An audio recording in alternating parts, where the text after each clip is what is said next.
Oh my god. Hi. Hello. I'm back.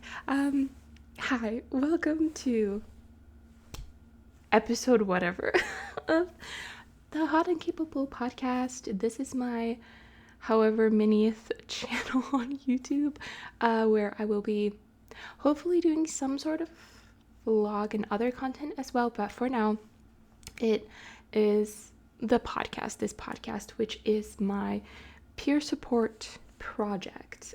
So a little bit about me before we get started. I have so many big exciting things to cover today. This will be a very, I think, just like positive, exciting episode. Not touching on a lot of like it'll be very positive, I promise. So to introduce myself a little bit, if you're new, my name is Riikka. I'm from Finland. For the past 5 years, I've been doing peer support volunteer work, many different things, and through that discovered that I think giving peer support to others is my, I guess, life's purpose, but if not that, then just like the most important work I can do and the way I can give back to society and try to help out my communities and do my part. This is another like limb of that work that I'm trying to do and hopefully build over time a little community here of people wanting to, support each other by being vocal and being open about their own struggles, life struggles, in a way that is not like trauma dumpy, but it's like, you know what I mean? Like just being open, but having like it's coming from a good place, sharing those struggles, if that makes sense. So that is the ultimate goal I have here, is to build that community. But while we're working on that, I am here to do exactly that, like tell you my life experiences, the hardships, and what I've gained from them, what I've learned from them, and then hopefully if somebody finds their way here into this little corner of the internet, they can get something out of what I'm saying. Perhaps, something I say is something that they needed to hear to feel less alone and more seen. That is the dream. I know that I've been capable of doing that many times throughout my volunteer work, and it is the most just beautiful, rewarding thing I could experience, is to know that I've been of use for somebody else who's struggling. So that's my little introduction. That is what the Hot and Capable podcast and channel is for. Okay. Oh my gosh. Okay, so as you can see, I'm a bit excited. A lot has happened within the last 14 days. And so I have like 2 major things to talk about. And I'll be starting with kind of like a recap, what I learned and realized, very important things I realized during my trip to London the other week. Yeah, I just want to talk about it. I know I talk about travel on this channel so much, to the point where like it got a little bit for me, I felt like I was afraid that I was like flaunting, or I was like bragging. I really wasn't like trying to do that, and nobody told me that I was doing that, but it's just like my internal anxiety brain is like thinking the worst all the time, and like thinking that people think badly of me. But I was really like, on this channel, there are many episodes where I talk about solo travel, learning how to travel with anxiety, small victories, small bumps in the road, big victories, big bumps in the road, and like just how advice I wanted to give on like how to be capable of doing such things as like traveling alone, when it's like not a given to everybody that it's like easy. I don't know, just I've been talking about travel so much on this channel. I hope this is the last time for a while. Like, I am not leaving this country. I don't want to travel, except maybe at the end of the year, if we go with my husband, if we go to visit his family in Australia. But like, I am staying here for the time being, okay? I'm so grateful for all the chances, opportunities I've gotten to go abroad these past few years, but girl, I'm good now. I'm good. So that being said, I'm super grateful for this trip. So I went to London with my mom and my sister for a week. And how this like came to be is that for Christmas 2024, 2024, my mom got a great idea for a present for me and my sister, because my sister loves her material things and me and my mom do too, but me and my mom these days are leaning more towards not giving like useless crap like useless material things for presents, except for the past 3 years for my birthday I've requested my present. For the first year it was a train ticket. That was 2023. 2024 it was a pair of it was a pair of Skechers shoes, because I needed shoes. And then 2025 it was a pot, but like a pot that's like 2 parts and that I could make rice porridge in. I was so fucking excited. So like train ticket, shoes, a pot, for like a present. Those are very useful things, so those kinds of presents I'm very grateful for. Like, oh, we're also ignoring these. I'm gonna do my nails later. So for our Christmas present for 2024, my mom wanted to give us experiences over material things, and it was so good. It was so much fun. A lot more costly than like a material thing for sure, but she's a very generous person, very generous parent, and me and my sister are just beyond grateful for everything she's giving us. We tell her. So we got to, for that present, we each got to choose an adventure for 2025. My sister chose to go to London with my mom and one of her besties for a week. And so that was her adventure. To be fair, she really needed it, because just a few days, like literally like 3 days before they were supposed to fly, she had gotten either her first half or her second half of her thyroid yoinked out because she got cancer. So it was so funny that literally after getting your thyroid yoinked out, 3 days later, because she was not giving up on this. She was like, I'm fucking going on that trip. Okay. So anyway, she really needed that trip for other reasons as well. So that was an amazing present for her. I chose for my adventure to go on our annual hiking and national park summer adventure, which me and my mom have been doing for years now. I think 2020 was our first one. The way me and my mom travel is that we have a car. Sometimes we have a bigger car. Like this time she had just gotten a used van and made it into a camper van inside. Sometimes it's just a car and a tent. The way we do it is, she picks me up, we pack the car, and then we go. We just choose a direction, right? We have absolutely no plan, no preparations, and that's the whole trip. We don't have a date when we're coming back home. Every decision, every direction, every place we're going will be decided like right before we head that way. It's the most free and spontaneous. It's the most spontaneous that I can be, I think. But it's the fucking best. So that was my 2025 adventure with my mom, my Christmas present. And it was just literally just like one of the best times I've had in my entire life. That is my favorite way of bonding with my mother. For 2026, our Christmas presents, she was like, what if we join this? We do the same thing, but it's the 3 of us. And that's like a combined present. Fucking excellent idea, mother. Amazing. And that was, the plan was to because we love musical theater. Musicals is my second favorite way to bond with my mother. And, all those road trips we've taken over the years, we listened to musicals almost the whole time. The OG idea was to kind of look into if we could take a quick cruise. Again, I live in Finland, to Stockholm or go to Denmark or wherever and look into what kind of musical theater they have.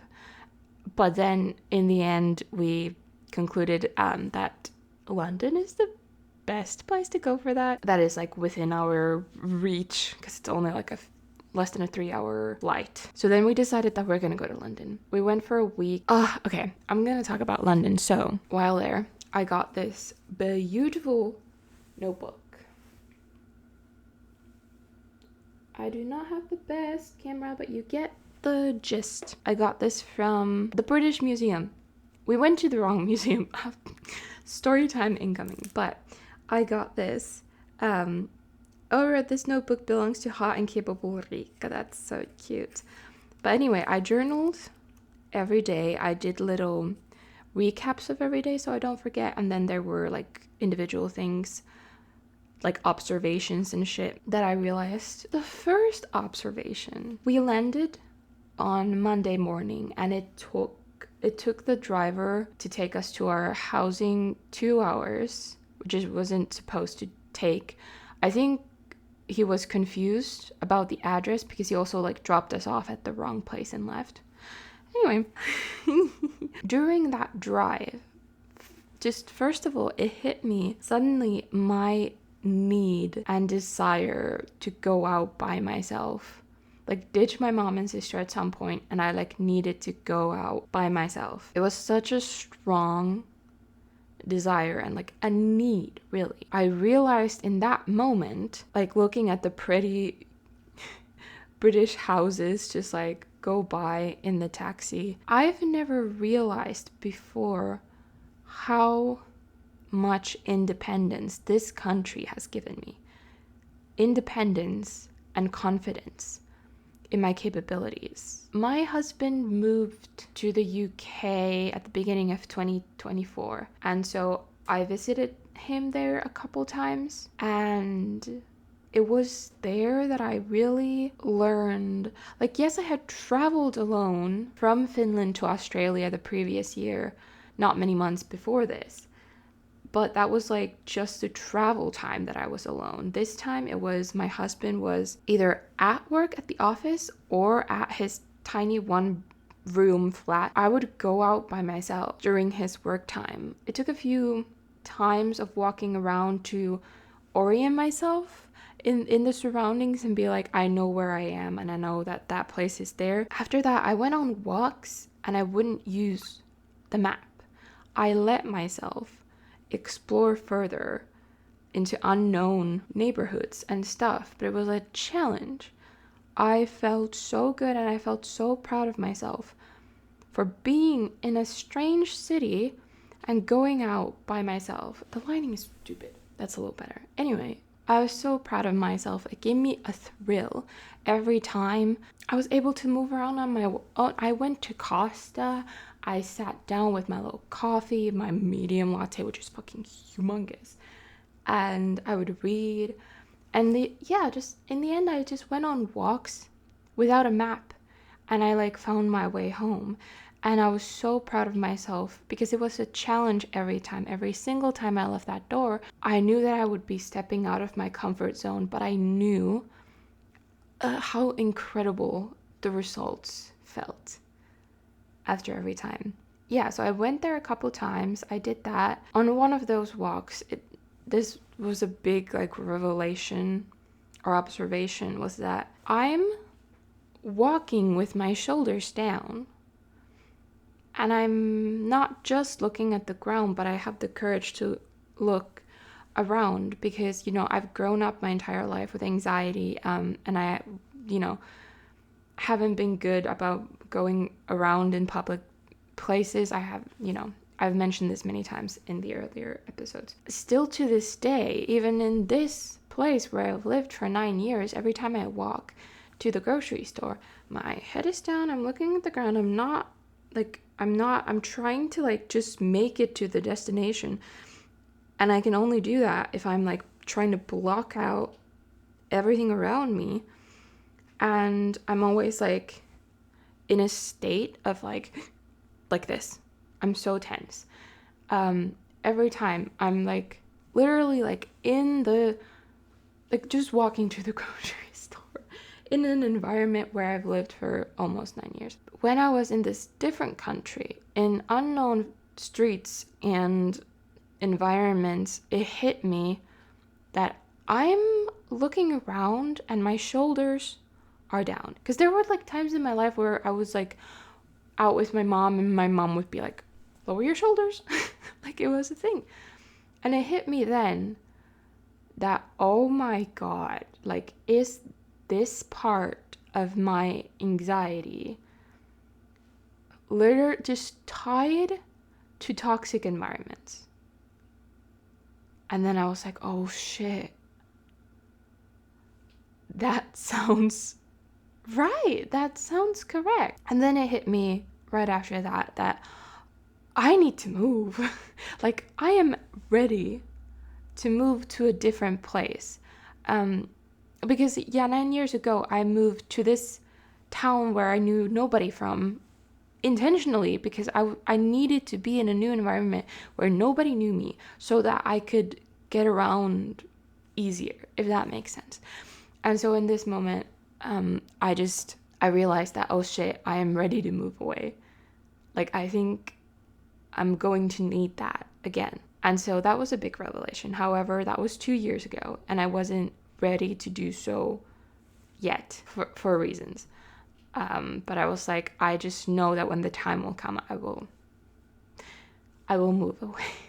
Okay, going back to this taxi, I'm like, oh shit, this country has given me so much freedom, so much confidence, and so much independence, and that I need to like ditch my family and go out at least once by myself.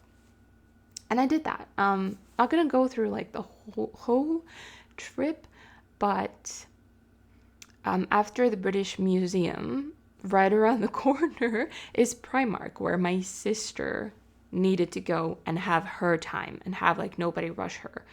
And then there was Waterstones, because I don't know, I just reorganized my bookshelves last night to fit the 15 books I brought from, was it 15 or 17? I don't know, who cares? That I brought home from London. So I like books. So I needed to go to Waterstones because we don't have bookstores like that here. We have one chain, and they have a few little shelves of popular, like currently popular books in English, and that's it. And it's a chain. That's literally it. But then in London, in the UK, they have Waterstones, and they're just so I knew that it was right around the corner from Primark. So I was like, I'm gonna go there. I don't want to be rushed either. I just want to look around, touch books, get books, do books. And my mom was worried. She was like, she just kept asking me sometimes, like, are you sure? Like, can you blah, blah, blah. And I'm like, mother, like, please just let me go. I'll be good. I will be just fine. So I got to go around Waterstones, and I got a lot of books. And then after Waterstones, I was like, ooh, I could go for a Costa coffee. And I'm looking up. I'm like, where's the nearest Costa? Oh, it's right down the street. And then, so I just bought this notebook from the museum. And I was like, I'm going to have a main character moment. I'm going to go to Costa, get a nice coffee, and then sit down outside because it was 26 degrees Celsius. So it was lovely outside. And I had my coffee and I started writing. I journaled about like these exact things. I used all of my senses and like wrote down what I was seeing, what I was hearing, what I was feeling, just trying to like ground myself in the moment and also document it in words so that I would be able to return to that lovely moment of just being, I was at peace, so relaxed. I was getting like sleepy from how relaxed I was sitting there with all this noise, all these like hundreds of fucking people just going around and the loud traffic and all of that. And I was just sitting there and I was just like, damn. Ugh. Which also says a lot. That says a lot about like how far I've come with my anxiety and shit, and then also like how, you know, how great the moment was. Anyway, me and my mom and my sister, we feels like we barely have any brain cells left. I feel like none of us could have handled the same trip on our own. No, but we went into the trip knowing that there's 3 of us, so we have better chances of like when someone's brain isn't working, there's at least 1 or 2 that hopefully their brain is working. The whole trip started with just like already things going wrong, and we were like, oh yeah, that sounds about right. But it was funny. Don't get me wrong, there were tough times. But then I don't think after the first day of the trip, I don't think I took 1 extra anxiety pill, because I have extras for panic attacks, anxiety attacks, generally just whenever I need a little boost when I'm having too much anxiety. I don't think I took a single one after like the very first or 2 days of the trip, which also says a lot, because even though I had tough moments sometimes, I was just having such a great time. Even though things went wrong and all of us were stressed at times when we were like trying to navigate the fucking metro system, and we got lost a couple times, but it's fine because we made it through. Anyway, I actually wrote this down. So I was gonna say I'm a different person here, but that is false. When I'm far from home or in environments where I know no one and vice versa, I'm able to be myself more freely. I am a freer and more confident version of myself, closer to what I think my true self is. This is not a different person. This is how close to my true self I can get when removed from a stifling environment. Like, facts. And what an important thing to realize that is. Anyway, so arrived in London on Monday. On Tuesday, what is me and my mom's favorite musical, at least to listen to together? Book of Mormon. Book of Mormon is every road trip from the start. We've had to listen to it all through at least once. There was one time when we were just like literally just driving. Well, duh. But we listened to it once and then immediately started it over and listened to it again. I found the musical in 2018, I think, and maybe I played it to her for the first time in 2019 or some shit, but like many years of listening to this together, we've dreamed of seeing it live. And since this like goal of this trip was to like see some musicals in London, this was me and my mom's priority. My sister knew only like the brief summary we had told her, but she was going into it basically blind. It was incredible. It was like there was a really tall man sitting in front of me, and the man in front of him was like leaning his head like this, so the man in front of me had to lean in even more, and then I literally just like I had to slouch like this and switch sides to be able to see half the stage at a time, which wasn't ideal. I was in there. I was finally seeing that show with my mom. It was incredible. I was like, nothing's gonna ruin this moment for me. I don't care how I need to sit. I don't care if I can only see half the stage at a time, but like, I'm here and nothing will ruin this for me. We were just having like the best time.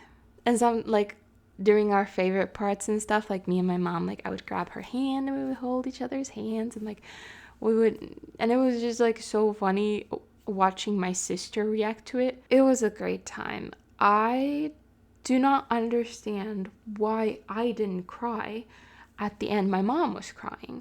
I expected to sob because I'm a crier. I cry when things hit me emotionally, and I love it because I love being able to feel so strongly, so passionately about something that it makes me cry. But I didn't. Still don't understand why. Because it was just a once in a lifetime incredible experience. It was over too fast. But yeah, then I also journaled about that because I wanted to be able to remember everything. There was one day where I was just so tired that I was fine. I wasn't like sad or anything. My mom even like asked me like, are you sure you're not sad? And I was like, no, I'm like chilling. I'm just too tired. So she and my sister went out and I stayed. at the housing the whole day, but I read a book. I read a full book, and I just had a chill day. I just had a rest day, but I don't regret it at all. I needed it, and it was still fun. It was like I was relaxing on my vacation. But that says something about me. That says that I recognize these signs in myself, and I knew that I would have a better time if I just stayed and relaxed. And very proud that I did that and didn't force myself. They were gone for so long that I was just very happy that I didn't go, because I didn't feel like I would have had it in me to survive that day. And then if I was like tired and grumpy, I would have just like killed the mood. So very glad I stayed behind. I've also written here that I said, I'm going to live now so I don't age and die bitter. Like you do not know the guilt I feel every day of living the life that I do and being happy when so much of the world is suffering. Like you do not understand the guilt I feel every day. And so I have to remind myself every day that I am playing with the cards I've been dealt, just like everybody else. And I have gone through so much suffering in my life that I deserve all the happiness and the joy that I can get. But I have to remind myself of that every single day, multiple times a day. And also like another observation, this has nothing to do with this, but it's like my problem is not that I don't care, it's that I care too much. Like, if I could end all war, if I could save all the innocent people in this world, obviously I would. But I can't do that. If I didn't care at all, if I like just shut my eyes to everything horrible that's going on in the world, I would be a shit person. If I shut all that out and ignored it because I didn't care, then I would be a shit person. But I gotta shield myself from it because I care too much, and I would become like what's the word? I don't know. I wouldn't be of any use to anybody. It's like I need to protect myself in order to be of use to anybody else, in order to help other people. That's just how it has to be. And that is my goal. That is my ultimate goal, to do the little I am capable of doing in this world, to make a difference and to be helpful. But it's like, it's the thing of like the classic, the oxygen mask in the airplane, like you have to put it on yourself before others. Oh, can you hear how guilty I feel? Moving on. Anyway, I said I'm going to live now so I don't age and die bitter, meaning that I need to take all the opportunities and the whatever to live my life to the fullest every day.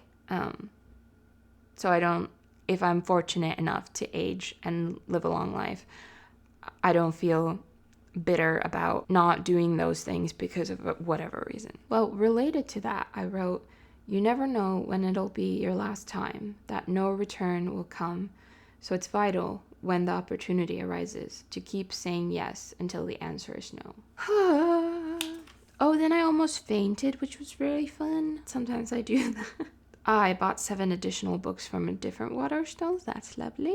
Oh, then, okay, we went to this big mall that we go to every time we're there. The food court was too loud and overwhelming, so Mom found us a Greek restaurant and we ordered sangria. It was the strongest fucking sangria I've ever had. I have not had sangria that tastes like that. It hit you. It had so many different like types of booze, of liquor, that like one sip and I felt it in the bottom of my stomach. I got so tipsy so fast. We all did. Then we ordered another one. It was like deceptively good and strong, but we really needed that, like that little boost. Another observation was just how people gorgeous, like how gorgeous people are. Like, oh my fucking god. My goodness, I love appreciating people's beauty. There were so many times that I saw a girl or a woman with like a cute outfit and I just like in passing, and I wanted so many times to just like quickly when like passing them be like, oh my god, you're so cute, or like, oh, your flowery overalls are so cute. And I wish I had done it, but I didn't want to like creep anybody out, and I don't think I would have. But I still, like, I didn't have the guts to do it. I feel like I should have. Because I would love if somebody said that to me. A woman. If a woman said that to me. Anyway, lastly, about London. On our last full day, we went to see Kinky Boots. And this was one where my sister knew about it and had watched the movie, had listened to it. My mom had listened to it a little bit pre-trip, but we also knew nothing about the story except that the guy's father dies in the beginning and then he inherits the shoe factory. That was all we knew. So me and my mom went into it quite blind. And this was so fucking funny because my mom had gotten the tickets and we did not realize that we were in a box. In one of the little like balcony boxes, you know? We didn't know that until we like walked into the door, and then it was such a fucking funny surprise. And by this, because we got drinks when we arrived to the theater, and me and my sister, we just got random drinks. Mom had one, which was literally just like booze, and then ice, and one like lemon slice or lime slice. I don't know. Me and my sister we got this blue drink with tequila and other shit. And then there was this other one. And we were like sharing the drinks, like passing it, or, you know. And then right before the show started, my sister was like, should we get more blue ones? And I was like, bet. And she was, what? And I was like, bet. And then we went to the bar and we got 2 more of the blue ones. And I don't regularly drink at all because of my medicines, but when I do drink, I am as responsible with it as I can. And this was a vacation, so I was like, I'm gonna drink a little bit.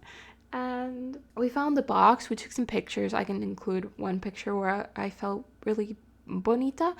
And then the show started, this was one of those moments where I had to ground myself and put it in my like, what is voimavara in English? In my like pouch where I, like metaphorical pouch, where I gather moments in my life that are so amazing that when I'm having a struggle, I go into the pouch and I pick them out and I like return to them and remind myself that, oh my God, life can be like this. This is what life has been. So I grounded myself in that moment, sat in the box with my little blue drink. The show starts. I can see the whole theater full of people, the crowd to my left, and I'm just staring at the crowd and I'm like feeling the tequila, and I'm just like, how can life be like this? The show was incredible. The crowd was wild. It was the end of the show. It was when like the cast came out and you would like clap for them and everything. I was up, standing, jumping, and like clapping my hands above my head, just jumping, screaming. I didn't do that in Book of Mormon. I didn't. But this was such an incredible experience that I was up, I was jumping, I was clapping. And I was tearing up, Mom was tearing up, my sister was tearing up. It was something that needed to be like processed later, just like with Book of Mormon. Like you need time to process such an important event. The biggest thing I took away, again, was just looking to my left at the whole theater, all clapping in rhythm, like how that sound like reverberates. I don't know. In the theater, how excited, how loud people are like being, screaming, squealing, whistling. Like I'm speechless just thinking about it now. It was one of those moments where I felt hope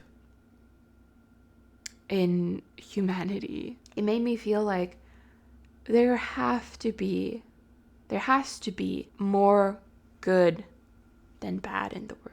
More good people than bad in the world. It's the bad people who get all the attention. You know? Like in the news everywhere, in media, it's the bad people or the bad things that people do that get the most attention. That's why we see it the most.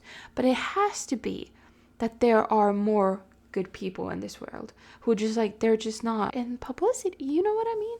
But like looking at this full theater of people celebrating this show and everything within it and being so like, it just made me speechless. And it like, yeah, it returned some hope. So anyway, that was that. And now we get to the second part of my good news, which It's probably what I'll be titling this video, so sorry if you waited for that and now we're finally here after like 46 minutes. That day of Kinky Boots, my husband Jordy, who's in Australia currently, he booked his flight to Finland to move in with me. And the fact that this is a one-way flight, there's no return ticket to Australia, that in itself just feels so incredible.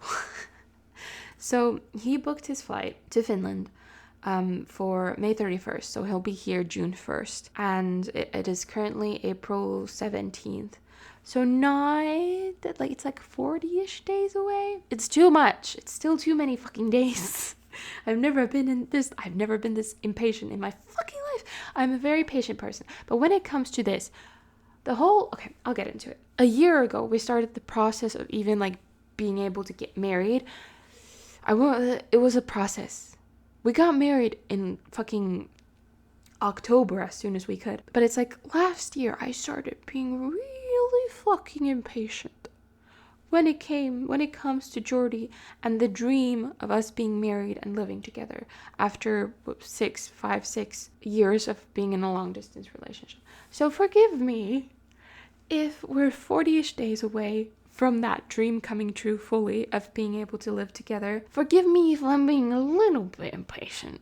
It's too many days. It's too many fucking days. During the trip, my sister was looking up at apartments for us, just like scrolling online looking for apartments, and she found this amazing one. And so I messaged the landlord and started setting up a viewing for this week. I said, I'm trying to not let my hopes get too high, but it's hard to think about anything else, and I know Jordy is just as excited. And then I wrote, I am returning home from this trip just with a new boost of energy and hope for my future, ready for life changes, brave enough for new moves, believing in myself, trusting myself to make it through everything, not standing in my own way, investing in myself, knowing I am capable and I am all I need to survive, allowing myself to have that hope for my future, believing in my right to enjoy my life to the fullest. How lovely.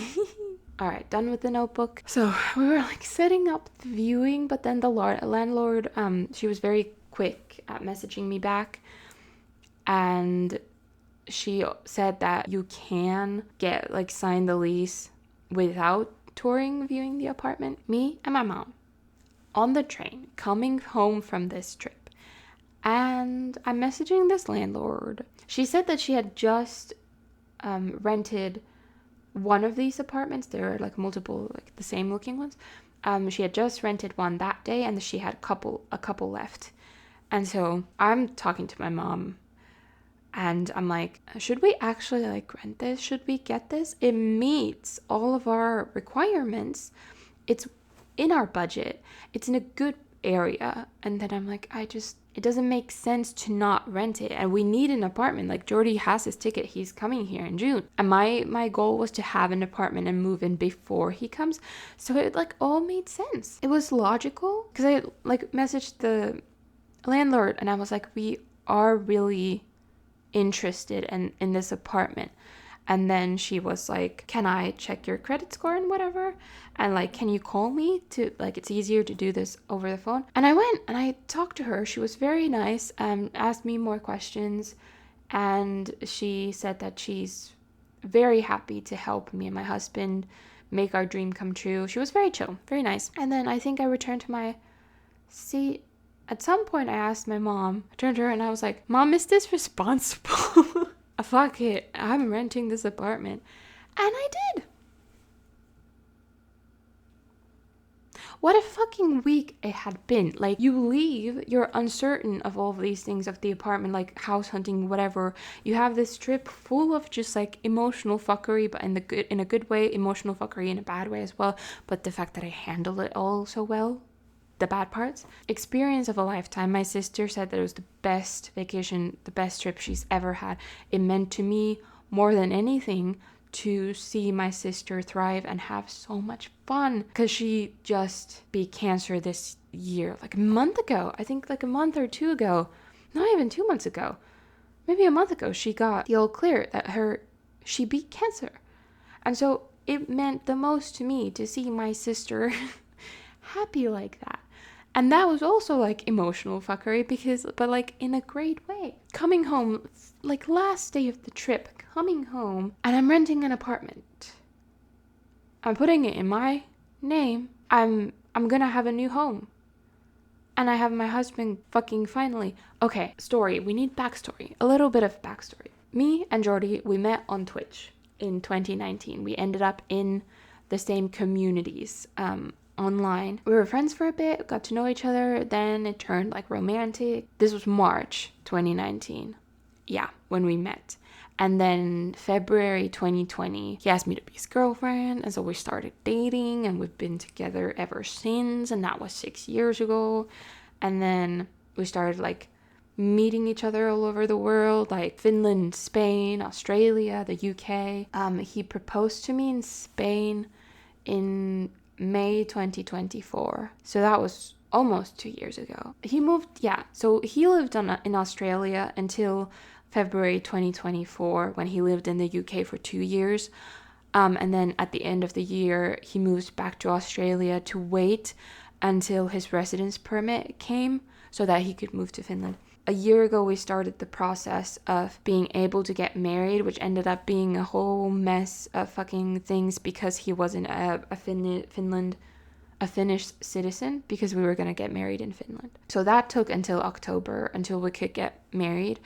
And the plan there was also, we wanted to have just a courthouse wedding and a very chill gathering at my mom's house in October, because we were planning on having a big wedding, but like a bigger wedding than like 10 people this summer, like summer 2026. That was the plan. And we wanted to get married to make the estimated processing time of his residence permit to Finland in half. If you were just in a relationship, it would have been minimum year, and then minimum a year. And then if you were married, it was a minimum of like 5 to 6 months. So that was the plan. That's why we got married at that point, to cut down that time, because we just really wanted to fucking live together. And we were engaged. We were gonna get married anyway. So like, why not do it now? We've never also been like big wedding people at all, because I think we were talking about getting married and marriage and moving to a different country for each other before we started dating. So we've always been very vocal about what we want, except that one time when I told him, like, because I felt like in youth I had missed out on so many like normal people experiences. So at that point in 2024, I was like, can I have one normal human experience and have like a proposal, like a big proposal? And so I had told him this, and then he was planning on proposing me in like a big way, and he was like trying to throw me off. He was like, yeah, 2025 just sounds good for getting engaged. And then we were in Spain visiting my sister with me and Jordy and my mom. One day he saw me put on this like white floral dress, and he told me later that he saw me in the white dress and he was like picturing me on our wedding day. And so he was like, yeah, I want to marry that girl. And well, we knew this. We knew we wanted to get married. We knew this. We've been new for a long time. And then we went out on this like day trip to the mountains, and we were just kind of like, we were joking about like taking a train to Gibraltar. Is that what it's called? Or how it's pronounced? And like getting a quickie marriage, because apparently like some celebrities have gotten quickie married there and whatever. We were joking about that. And then when we had like a moment to ourselves, we like sat and we talked about getting married. Then we got back to my sister's place, and we were lying on the couch. My sister and my mom were in the other room behind like a closed door. We were on the couch, and this man proposes to me, and I say no, because I didn't think he was being serious. Because he had fake proposed to me like many times, like this, like marriage. So I thought he was joking, but he wasn't. So I don't remember if I like rejected him a couple times. But then he proposed. He keeps proposing to me. He's like, will you marry me? Will you marry me? Then it hits me and I'm like, oh, oh, you're being serious? And then I say, yes. And then boom, we're engaged. And the reason I told you about like the big proposal thing is because I had actually changed my mind, that I don't need a big proposal, but I just forgot to tell him. Oops. So he had been planning on this proposal, but it was just in the moment. It was fucking perfect. It was stunning. It was so perfect. And then we're like lie there for a while, and then we're like, oh, like should we tell the other people in the room in the other room that we're engaged? And then I just like call to them. I'm like, mom, sister, and my sister just yells, "What's the problem?" In that tone, in like a fake annoyed tone, she was like, "What's the problem?" And then they come out, and Jordy tells them that. So Riikka and I are engaged, and they don't believe it. They don't believe it either. They're like, and then I start crying, and then their faces just like, and they realize that it's fucking true, because I'm crying. Yeah, that's how we got engaged. And then, I video called my dad, and I tell him that, yeah, we're engaged. And he's like, I could tell. I could tell from your face. Anyway, that was the story of how we got engaged. I can't remember if I've told it before. I don't know. That was that story, and that was May 2024. Again, it's April 26th. And so the whole last year was like trying to get the marriage permit, and then got married. And then it turned out into a bigger celebration full of like surprises that day. I'll put a couple cute pictures of our wedding day. Yeah, so I went to spend Christmas and New Year's in Australia with Jordy's family. And they also wanted to have like a blessing situation for us. Like they invited their like church pastor or priest. Very nice man. Holy shit. Like, maybe I shouldn't have said holy shit. Very awesome man. And they did a little blessing, and that house was full of people. I think it was I told it was 30 people versus like our wedding when it was like 10 or 11. Yeah, so we agreed that we're all partied out, actually. Like we've celebrated our wedding just enough. And so we technically had like 2 weddings. So that was last year.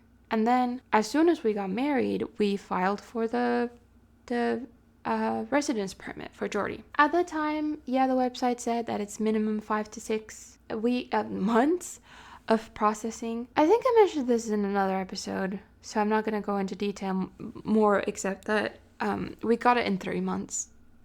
We got that in 3 fucking months, and that was February, March? Can't remember anymore. Yeah, then that just became real, and then we were like, oh my god, we can actually move in together. After 6 years of being in a relationship and 1 marriage later, we can finally live together for the first time. And I understand this is unconventional. This might feel like the wrong order for a lot of people. For us, it doesn't. Because there's been a lot of factors in why we haven't been able to move in together before this, like why it just hasn't been the time. There are a lot of factors. I feel like if I heard this story, I think my first reaction, my first thought would be like, oh, like, do you just not love each other enough? Like, are you not committed enough that you don't like make the sacrifices or whatever to live together after that many years? I think that would be my first thought. I don't think that's like how I would actually think.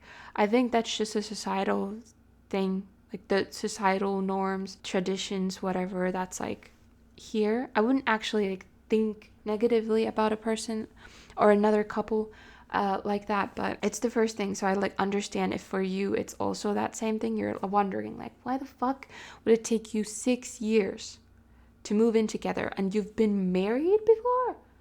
You've been married, but well, I mean, in some cultures and religions, you do not live together with your partner until you are married. So, that wasn't the case for us, but, But I understand that people have some doubts, people have opinions.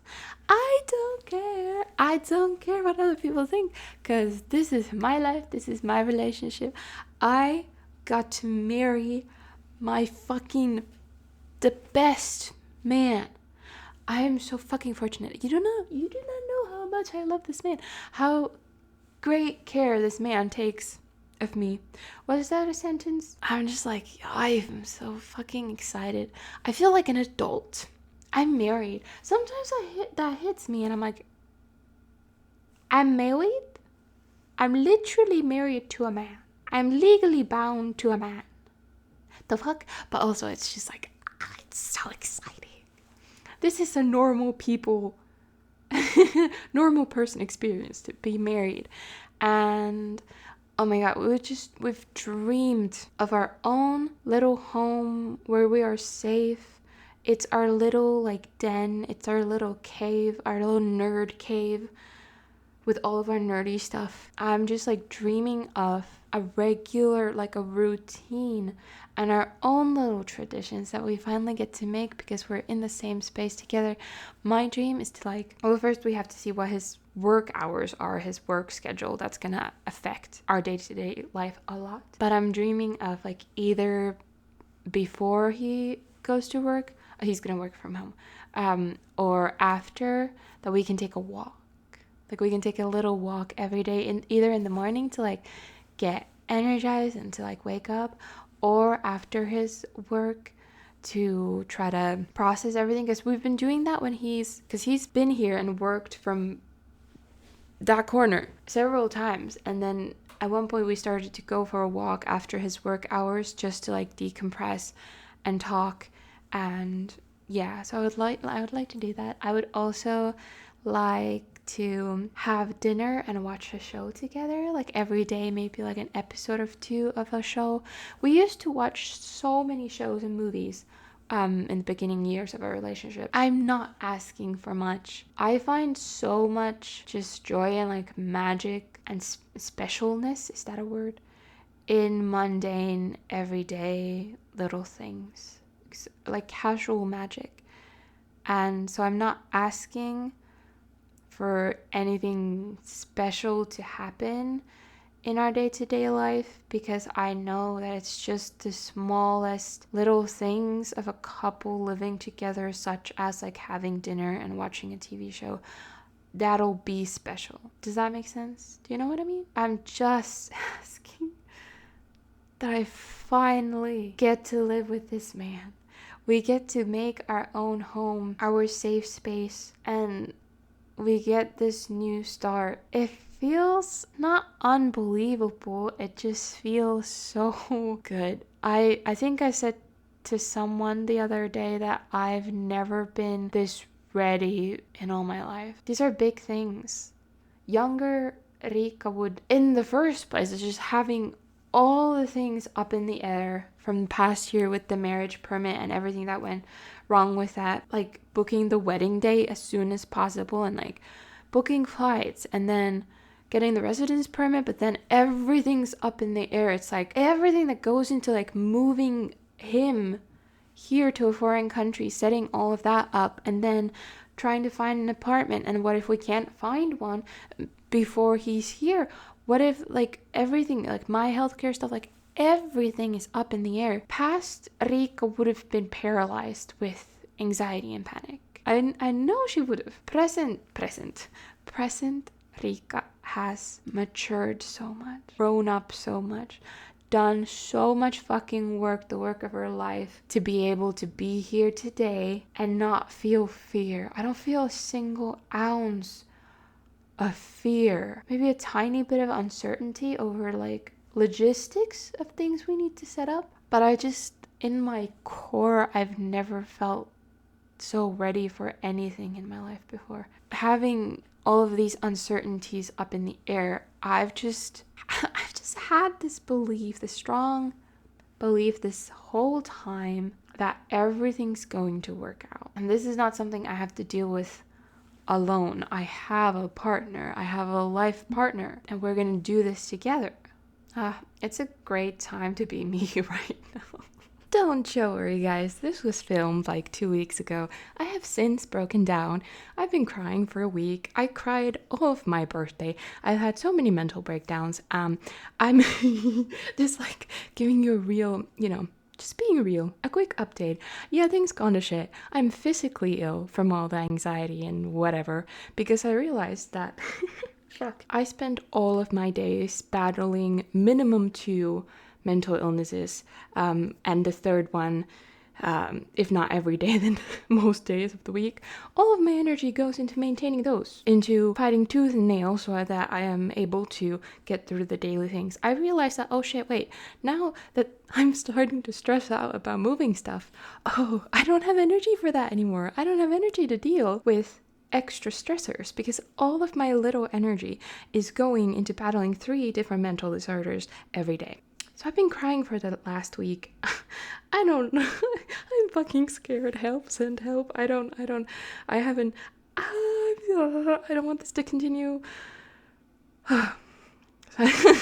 Just a quick little update. Oh my god.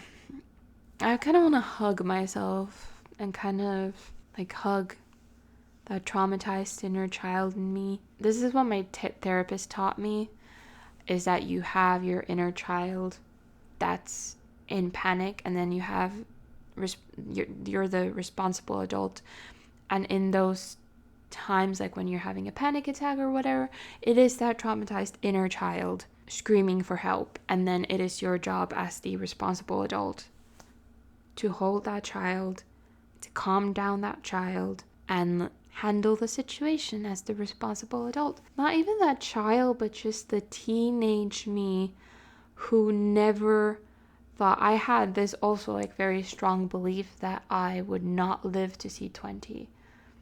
And I had always believed that. I think I would honestly, like, I thought I would kill myself before 20. I'm just saying it because like that's how I believed for so many years. Now I can like think about that, and I did live to see 20. My 20th birthday, Animal Crossing New Horizons had just come out, and so I went on my birthday and took all the money I had saved and bought myself a Switch, bought myself Animal Crossing, hung out with my mom and sister for a bit, and then went into bed with my favorite frozen pizza, my favorite chocolate bar, and my favorite apple cider, and I played Animal Crossing, and that was my 20th birthday. That was a tradition for a few years. I did that. My birthday is in 3 days. I keep forgetting about it. At this age, I don't really care anymore. I swear I'm gonna forget it, and then only remember if somebody like congratulates me. But anyway, my 26th birthday is in 3 days. It'll have been 6 years after my 20th birthday. I think I had just one close call suicide attempt. Yeah, I think Jesus Christ, I only had one. Oh God, those years were torture. But I started slowly building up myself, evolving, growing up, literally just like growing up, maturing, and then continuing to do all the hard work I've had to do in order to not want to kill myself. There's been a lot of hospitalization, med changes, depressions, hypomanic episodes, panic attacks, OCD tics got really bad. I'm not saying fuck, because I was gonna film this episode last night, to do like a hot and capable after dark episode, because I was gonna say all of the same stuff, and I was like wording it in my head as if I was like filming it already. I started laughing because I was like gonna say something like, I'm thriving. Bitch, you thought. Like I was just gonna say now that like I've never been in a better shape in my entire life. I've never been so happy, so content, not have like any FOMO at all. I was gonna say that I'm like thriving. And then I started giggling to myself because yesterday morning I had such bad OCD tics that I could not focus on what I was doing, and it got physically painful. And then that was due to anxiety of running chores that I had all the way like in the very morning, and that anxiety triggered my OCD tics. And then I sat with that for a while. I was like, can't do this. In the afternoon, I was like, I'm deciding to be a baddie. I went and I ran my errands, came home, continued chores, was good.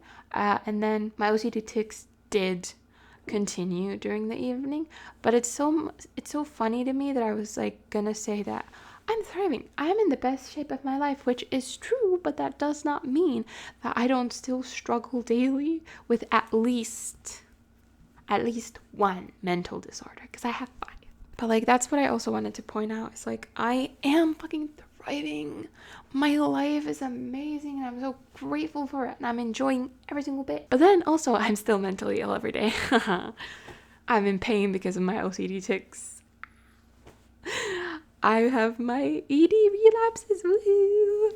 I have anxiety every day. Woohoo! But it's like I manage it so well. That's the fucking thing. I manage it so well. It doesn't like stop existing, but I've just learned how to manage it so well. Can't always do it, obviously, but like for the most part. Anyway. Fucking hell. Should I stream today? I was gonna film a video. I mean, I'm filming this. I should edit my London short. I'm feeling pretty good today, I apparently, as you can see. So I should use that energy and do some more like content creation, productive stuff. Anyway, that's this episode. I'm moving in with my husband. I'm moving in with my husband. Oi, I have so much to do, so much to figure out. I hope you're doing great. Let me know in the comments if you want any small joys in your life right now. Anything fun happening, anything bad happening. It's okay. That's okay too. Let me know. Okay.